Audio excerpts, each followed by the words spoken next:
Good morning, everyone. So, today we are going to do English worksheet number 65, date 15 December 2020, class 10th. So, in this worksheet, you will study about the chapter 7 Glimpses of India, part 2 Kurg. Okay, we have already studied the part 1 in the previous worksheet. सो अब हम continue करेंगे same chapter, लेकिन इस बार part B पढ़ेंगे जिसका नाम है Coorg. Okay, Coorg is a beautiful place. It is a hill station.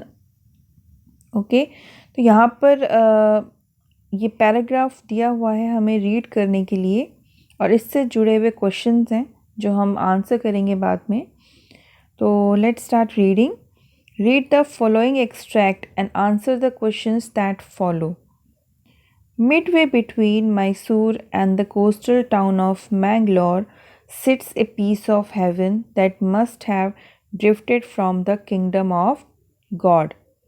जो ये कुर्ग हिल स्टेशन है वो कहाँ पर लाई करता है, कहाँ है वो? मैसूर और जो कोस्टल टाउन है मैंगलोर का, उसके बीच में ये कुर्ग हिल स्टेशन है. And it looks like a piece of heaven. ये एक स्वर्ग का हिस्सा लगता है. That must have drifted from the, drifted मतलब अलग करना. तो ऐसा लगता है जैसे कि ईश्वर के साम्राज्य से, किंगडम से, ठीक है, ये छोटा सा जो स्वर्ग का हिस्सा है वो वहाँ से अलग करके धरती पर लेकर आए हैं. मतलब जो कुर्ग हिल स्टेशन है वो बहुत ही खूबसूरत है. This land of rolling hills is inhabited by a proud race of martial men, beautiful women and wild creatures. तो ये जो कुर्ग हिल स्टेशन है, जो प्लेस है, ओके, ये यहाँ पर बहुत सारे हिल्स हैं, ठीक है, अनइवन साइजेस के हिल्स हैं, पहाड़ियाँ हैं. और वो पहाड़ियों पर कौन लोग रहते हैं? इनहैबिटेड कौन लोग रहते हैं? A proud race of martial man, जो वॉर में, कभी युद्ध में लड़े हों, उस तरीके के ब्रेव वॉरियर्स रहते हैं, ठीक है, योद्धा रहते हैं जो बहुत बहादुर हैं. एंड ब्यूटीफुल विमेन, और कुर्ग हिल स्टेशन की जो विमेन है वो बहुत ही ब्यूटीफुल है, खूबसूरत हैं. और वाइल्ड क्रिएचर्स. तो ये 3 मेन फीचर्स हैं. वहाँ के इन्हेबिटेंट्स कैसे हैं? मार्शल मैन हैं, ब्यूटीफुल विमेन हैं एंड वाइल्ड क्रिएचर्स, मतलब वाइल्ड एनिमल्स वहाँ पर पाए जाते हैं, जंगली जानवर पाए जाते हैं. कुर्ग और कोडागू, तो आप चाहे इसे कुर्ग बोलिए या कोडागू बोलिए, ठीक है, दो मतलब लोग इस तरीके से बोलते हैं. कुर्ग को कोडागू भी बोलते हैं. The smallest district of Karnataka, तो ये कहाँ पर है? ये कर्नाटका में एक छोटा सा जिला है. And it is home to evergreen rain forest, spices and coffee plantation. इस हिल स्टेशन की खास बात क्या है कि यहाँ पर ये किस चीज़ का घर है? ये evergreen rain forest. Evergreen rain forest मतलब सदाबहार जंगल जो होते हैं, सदाबहार वन, जहाँ पर एनुअल रेनफॉल होती है, काफ़ी हैवी रेनफॉल होती है, बारिश होती है, और जो पेड़ है वहाँ के वो हमेशा हरे होते हैं, ठीक है. मसालों के लिए ये जाना जाता है जगह, जो कुर्ग है ये मसालों के लिए भी जानी जाती है. स्पाइसेस मतलब मसाले. एंड कॉफ़ी प्लांटेशन, और जो मोस्ट इम्पॉर्टेंट फीचर है कुर्ग हिल स्टेशन का वो है वहाँ पे कॉफ़ी प्लांटेशन बहुत ज़्यादा होती है. एबेंडेंट है, एबेंडेंट कॉफ़ी प्लांटेशन होती है बहुतायत में. तो evergreen rain forest cover 30% of this district. तो जो एवरग्रीन रेन फॉरेस्ट हैं, जो सदाबहार वन हैं, वो कम से कम कुर्ग हिल का 30% एरिया कवर करते हैं. यानी उस जो कुर्ग है वहाँ का 30% जो हिस्सा है वो कैसा है? जंगलों से भरा हुआ है. सदाबहार वन वहाँ पर काफ़ी पाए जाते हैं. During the monsoons it pours enough to keep many visitors away. इस लाइन का मीनिंग है कि जब मानसून आता है, यानी ठीक है, जब बारिश का मौसम होता है, तब वहाँ पर इतनी रेनफॉल होती है. इट पोर्स, देखिए यहाँ पर जो इट है वो आया है रेन के लिए, ठीक है. तो आप जब ग्रामर में रेन के लिए कोई भी प्रोनाउन यूज़ करेंगे तो वो होता है it. So it pores, pores का मतलब बारिश गिरना, ठीक है. तो वो वहाँ पर मानसून के दौरान इतनी बारिश होती है कि वहाँ पर कोई भी टूरिस्ट घूमने नहीं जा सकता है, कुर्ग को विजिट नहीं कर सकते हैं, ठीक है। यानी मानसून के टाइम पर वहाँ जाना ठीक नहीं है क्योंकि वहाँ बहुत ज़्यादा बारिश होती है।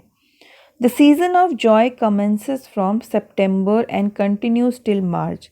लेकिन सीजन ऑफ जॉय का मतलब है कि जो सब परफेक्ट सीज़न होगा कुर्ग घूमने का, एंजॉय करने का, वो है सितंबर से लेकर मार्च तक का, ठीक है। सितंबर से शुरू होता है, कमेंस का मतलब होता है शुरू होना। तो सितंबर से वो जो घूमने का सीज़न होता है, टूरिस्ट का सीज़न होता है, वो सितंबर से शुरू होता है और मार्च तक जारी रहता है। The weather is perfect with some showers thrown in for good measures. Thrown in का मतलब होता है ऐड करना, कोई चीज़ जोड़ना। कहने का मतलब है कि जो वेदर, जो ये सीज़न होता है सितंबर से लेके मार्च तक का, वो परफेक्ट सीज़न होता है कुर्ग घूमने के लिए। और क्योंकि उस टाइम पे वेदर जो है वो बिल्कुल परफेक्ट होता है, बिल्कुल अच्छा वेदर होता है, हल्की हल्की बारिश होती है। शावर का मतलब भी यहाँ पर बारिश ही है, तो हल्की हल्की बारिश भी होती है। लेकिन ये बारिश जो है ये फ़ायदेमंद है, ये ऐड करती है, थ्रोन इन जोड़ती है क्या, कुछ अच्छे और कुछ अच्छी चीज़ें जो है वो जोड़ती है। यानी कि ये बहुत फ़ायदेमंद बारिश होती है फसलों के लिए, जंगलों के लिए। तो ये एक प्लेजेंट एटमॉस्फेयर क्रिएट करती है जो सितंबर से मार्च तक का एटमॉस्फेयर होता है, और जो हल्की हल्की बारिश होती है वो और खूबसूरती को ऐड करती है। Okay, now the air breathes of invigorating coffee. और हवा में क्या महसूस कर सकते हैं आप, खुशबू किसकी, कॉफ़ी की, क्योंकि कॉफ़ी प्लांटेशन वहाँ पे बहुत ज़्यादा होती है। तो जो भी टूरिस्ट या ट्रैवलर वहाँ जाते हैं उन्हें हवा में क्या महसूस होता है, कॉफ़ी की खुशबू, एक स्ट्रॉन्ग जो उन्हें मजबूती देती है, स्ट्रॉन्गनेस देती है टू ट्रैवलर्स को, ठीक है, और हैप्पीनेस देती है, प्लेजर देती है। Coffee estates and colonial bungalows stand tucked under tree canopies in prime corners. चुनिंदा जगहों पर, चुनिंदा कोनों पर देखे जा सकते हैं जो कॉफ़ी एस्टेट्स हैं, ठीक है, जहाँ पे कॉफ़ी प्लांटेशन की जाती है जगह जगह पर, वो कॉफ़ी एस्टेट्स। और जो बंगलोज थे, कॉलोनियल बंगलोज थे, कॉलोनियल मतलब जो ब्रिटिश के टाइम के बंगलो सेटअप किए गए वहाँ पर, ठीक है, वो सब कहाँ पाए जाते हैं, प्राइम कॉर्नर्स में। जो कनोपी ट्रीज़ हैं, यानी पेड़ों की जो छाया, घनी छाया, क्योंकि वहाँ पे एवरग्रीन फॉरेस्ट है, तो वहाँ पर जो ग्रीनरी है वो बहुत ज़्यादा है, ठीक है, हरियाली बहुत ज़्यादा है वहाँ, घने घने पेड़, बड़े पेड़ नज़र आते हैं। तो उन पेड़ों की छायों में देखिए, ट्री कनोपीज मतलब छाया, ओके, जो घने पेड़ होते हैं, अगर आप ऊपर देखें तो जो पेड़ का ऊपर का हिस्सा होता है वो काफ़ी घना होता है, जिससे कि एक वो जैसे छतरी की तरह से ट्री लगती है। तो वहाँ जो बंगलो हैं या कॉफ़ी एस्टेट्स हैं वो किन से ढके हुए हैं, वो कवर्ड है ट्री कनोपीज से, ठीक है। चलिए, अब हमने ये पैराग्राफ पढ़ लिया है, इससे रिलेटेड क्वेश्चंस हैं वो करते हैं। पहला क्वेश्चन है, what piece of heaven is being referred to here. तो कौन से पीस ऑफ हेवन की बात यहाँ हो रही है, किस जगह की बात हो रही है, तो वो है कोडागू, यानी कुर्ग। कोडागू या फिर कुर्ग, आप कुछ भी बोल सकते हैं, ठीक है। तो आंसर आपका है D. Now when the writer says during the monsoons it pours enough to keep many visitors away, he means that, ये कह रहा है कि जो लेखक है वो जब ये लाइन कहता है कि मानसून के दौरान इट पोर्स इनफ, ये बहुत ज़्यादा बारिश होती है, to keep many visitors away, कि लोग जो हैं, जो टूरिस्ट है, वो उस मौसम में कुर्ग से दूर ही रहते हैं। तो इसका मतलब क्या है, इस क्या कहना चाहता है जो राइटर है, देखिए फर्स्ट का तो डी हो गया। सो इसका है, देखिए, visitors prefer to come during monsoons, नहीं, मानसून के दौरान विजिटर्स घूमना नहीं चाहते हैं। Most visitors don't come during the rainy season, ये बिल्कुल सही आंसर है बी। तो इसमें ये कहना चाहता है कि जो मोस्ट विजिटर्स हैं, ज़्यादातर विजिटर्स हैं, वो नहीं आते हैं रेनी सीजन के दौरान, ठीक है। मानसून में इतनी बारिश होती है कि वहाँ रहना मुश्किल है। तो आपके सेकेंड का आंसर है B. Now third, the statement that is true about the month of December. दिसंबर के महीने के लिए कौन सा स्टेटमेंट यहाँ पर सही होगा। देखिए, the weather is very bad, नहीं, क्योंकि हमने पढ़ा कि सितंबर से लेके मार्च तक का जो सीज़न होता है वो कुर्ग देखने के लिए, विज़िट करने के लिए बहुत अच्छा है। तो दिसंबर तो सितंबर और मार्च के बीच में ही आता है, तो यानी दिसंबर जो है वो विज़िटिंग के लिए बहुत अच्छा है। It rains heavily to everyone's discomfort, ये भी गलत है। Aroma of coffee hanging in the air enlivens the senses, ये बिल्कुल सही है। The trees shed all their leaves, क्या ट्रीज़ वहाँ की सारी पत्तियाँ झड़ जाती हैं ट्रीज़ की? नहीं, वो तो एवरग्रीन रेन फॉरेस्ट है, उनकी तो पत्तियाँ ही नहीं झड़ती, वो ग्रीन हमेशा हरे भरे बने रहते हैं। इसका आंसर होगा आपका सी। ओके, फर्स्ट का डी, सेकेंड का बी और थर्ड का सी। अब हम आगे चलते हैं। ये देखिए क्वेश्चन नंबर 4, 5 और 6, ये आपको आंसर लिखने होंगे 40 to 50 वर्ड्स में।